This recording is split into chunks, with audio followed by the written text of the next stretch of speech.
I have absolutely no business trying to fit Michael Jackson's life into one video. People have made entire documentaries about this man, but we're going to try anyway. Because whether you love him, hate him, defend him, or you still don't know what to think about him, there's no denying that Michael Jackson has lived one of the most unbelievable lives in modern history. Child star, global superstar, record breaker, husband, father, the subject of countless rumors, scandals, lawsuits, debates. More than 15 years after his death, people are still arguing about who Michael Jackson really was. So let's see if I can do his story in 15 minutes or less. Michael Joseph Jackson was born on the 29th of August in 1958 in Gary, Indiana, just outside of Chicago. His family did not have money, far from it. His father, Joe Jackson, worked at a steel mill. His mother, Catherine, stayed home with the children. Together, they were raising 9 children in a small working class house. Music was everywhere. Joe had once dreamed of becoming a professional musician himself. Then as his children got older, he noticed that several of them had real musical talent, so he formed a group with his sons. He pushed them hard. Rehearsals were long, demanding. Michael would later say that his father was very abusive, physically and emotionally. Joe Jackson admitted to using physical punishment, but he denied many of the things that Michael said happened. As difficult as those years were, they helped to shape one of the most successful family groups in music history. The group became known as the Jackson 5. Michael was the youngest member, but he quickly became the star of the group. When he joined his brothers in the Jackson 5, he was just about 5 or 6 years old. In 1969, when Michael was 11 years old, the Jackson 5 signed with Motown Records. Their first major single, I Want You Back, reached number 1 in the United States. Then came ABC, then The Love You Save, then I'll Be There. 4 number 1 hits. Almost overnight, Michael Jackson went from being a tiny little boy from Gary, Indiana, to one of the most famous children in America. But while millions of people saw the fame, the success, very few people saw the sacrifice. While other children were playing outside or coming back from school and just relaxing, Michael and his brothers were constantly rehearsing, recording, traveling, performing. Years later, Michael talked about the childhood that he felt that he never really had. The success of the Jackson 5 changed the lives of the entire Jackson family, okay? Over the years, Michael's brothers became very well known for music as well. His sister, Janet Jackson, would go on to become one of the biggest pop stars in the world. LaToya Jackson, his sister as well, also built a successful music career. But as Michael got older, it became clear that he wasn't just the lead singer of a successful group. He was becoming a star in his own right. In the early 1970s, while he was still performing with his brothers, Michael also started releasing music as a solo artist. His first number 1 solo hit, Ben, that showed that he could succeed on his own. Then in 1979, everything changed. Michael released Off the Wall, and he worked with legendary producer Quincy Jones. That album was a massive success, and it marked the beginning of a new chapter in Michael's career. The partnership between Michael and Quincy Jones, it went on to produce some of the biggest albums in music history. The little boy that people had watched grow up on television was now an adult, and he was now one of the most exciting performers in music. Then on the 29th of November 1982, Michael released an album called Thriller. It did not just become successful. It became the best-selling album of all time. The songs were everywhere. Billie Jean, Beat It, Thriller. And Michael, he wasn't just changing music, he was changing the way people experienced music. In 1983, during a television special celebrating Motown's 25th anniversary, he performed the moonwalk in front of a live audience for the very first time. That was one of the most iconic moments in music history. The following year, while filming a Pepsi commercial, pyrotechnics accidentally set Michael's hair on fire. He suffered very serious burns to his scalp and he had to go through very serious treatment. That same year, Thriller earned him 8 Grammy Awards in one single night. By his mid-20s, Michael Jackson wasn't just one of the biggest stars in the world. To many people, he was the biggest, the king of pop. In 1985, Michael made one of the smartest business decisions of his entire life. He bought the publishing rights to hundreds of songs, including many written by John Lennon and Paul McCartney. That meant every time these songs earned money, Michael earned money too. It would become one of the most valuable investments that he ever made. Then in 1987, he released another album, Bad. That was another huge success. But while his career continued to blow up, people were beginning to notice something else. Michael looked different. His skin appeared lighter. His nose was different. His face was changing. Newspapers wrote about it. Magazines wrote about it. People everywhere wanted to know the same thing. What was going on with Michael Jackson's looks? Then in 1988, he bought a huge property in California. He called it Neverland Ranch. It had amusement rides, a zoo, a cinema, even its own train. It was like anything that most people had ever seen at that time. At that time, it looked like a perfect place for one of the biggest stars in the world, I guess.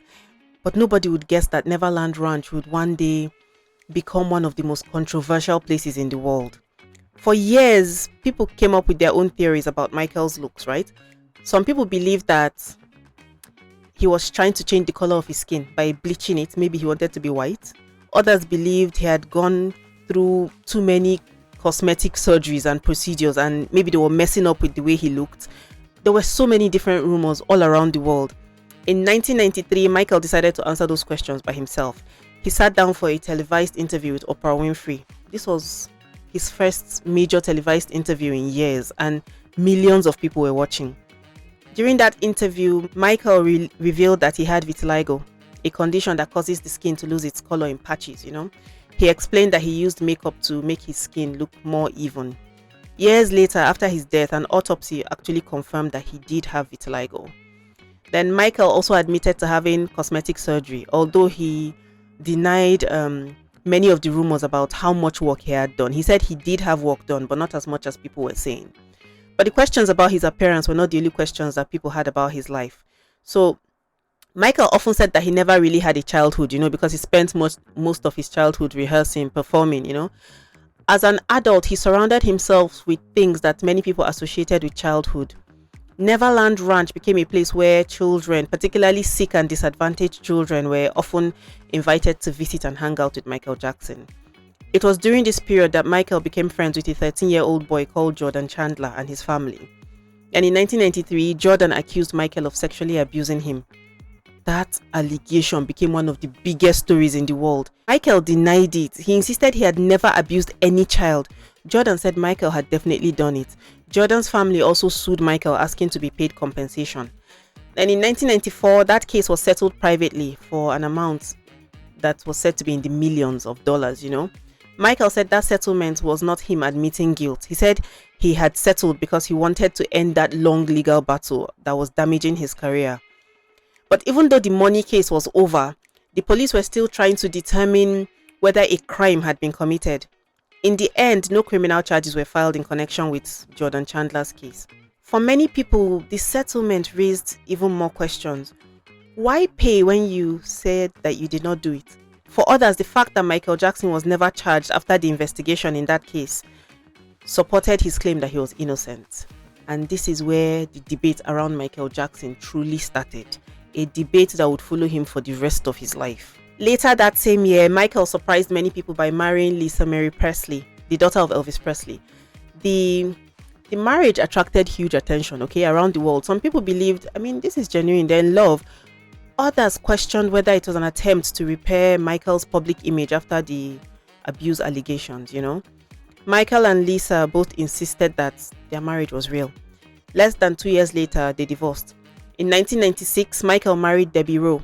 Together, they had 2 children. Their son, Prince, was born in 1997. Their daughter, Paris, was born the following year. Michael and Debbie divorced in 2000. 2 years later, that was in 2002, Michael welcomed a third child, Prince Michael II, who is now better known as Biggie or Blanket. Michael never revealed the identity of Biggie's mother. He said it was through IVF. By the early 2000s, Michael Jackson was rarely out of the headlines. In 2002, he traveled to Berlin with his children. Hundreds of fans gathered outside his hotel, of course, hoping to catch a glimpse of him. Michael stepped out onto an upper floor balcony holding his baby son Biggie. Then for a few seconds, he leaned over the railing and briefly held the baby with one arm over, waving to the crowd. It looked as if he was dangling this baby over the balcony. That moment was caught on camera. People around the world reacted with shock. Many people believed that was so dangerous. The child could have fallen. Michael later apologized. He said it was a terrible mistake. The following year, Michael Jackson agreed to take part in a British television documentary called Living with Michael Jackson. The program gave viewers a rare look into Neverland Ranch and Michael's private life. Cameras followed him around the ranch, showing how he lived, how he interacted with the children who came over. During one conversation, Michael said that he shared his bedroom with children.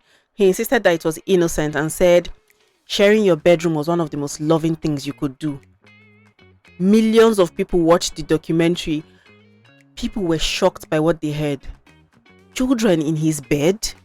Not long after that, a 13-year-old boy called Gavin Avizo accused Michael Jackson of sexually abusing him. Once again, Michael denied the allegation. Once again, the police opened an investigation. The investigation lasted months. In November of 2003, police searched Neverland Ranch. Michael Jackson was arrested and later charged with multiple offenses, including child molestation.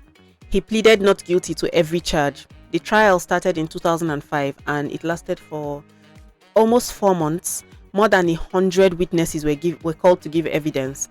The prosecution argued that Michael had sexually abused Gavin. The defense argued that those allegations were false and that the family was just trying to get money from Michael. After months and months of testimony, the jury reached its decision.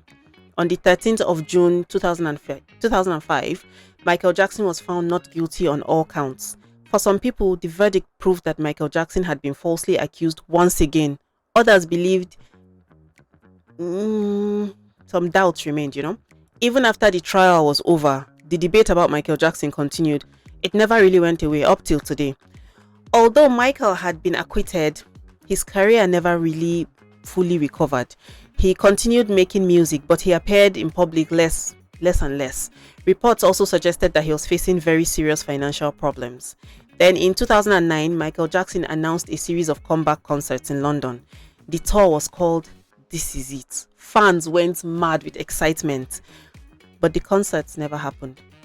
As Michael Jackson prepared for the shows, he was struggling with severe insomnia. This man couldn't sleep. His personal doctor, Dr. Conrad Murray, had been giving him propofol. Propofol is a powerful anesthetic normally used to keep patients asleep during surgery. It's not a drug that is meant to be used as a regular sleeping aid. On the 25th of June 2009, Michael Jackson was found unresponsive at his home in Los Angeles. He was later pronounced dead.